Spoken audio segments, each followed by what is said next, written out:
நாணயங்களை நேசிப்போம், நாணயங்களை பாதுகாப்போம். நாணயங்களின் காதலன் டாக்டர் பி.வி. ஸ்ரீனிவாச பெருமாள்.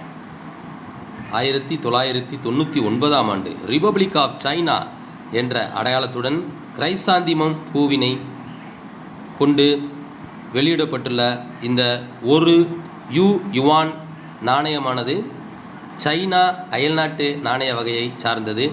இந்த நாணயமானது நிக்கல் பிளேட்டட் ஸ்டீல் என்ற உலோகத்தினால் உருவாக்கப்பட்டு வெளியிடப்பட்டுள்ளது. இன்றைய இந்திய ரூபாயின் மதிப்பில் 24 ரூபாய் 84 பைசா. இந்த கிரைசாந்திமம் பூவானது ஆஸ்ட்ரேசி குடும்பத்தைச் சேர்ந்த இலையுதிர் காலத்தில் பூக்கக்கூடிய பூ.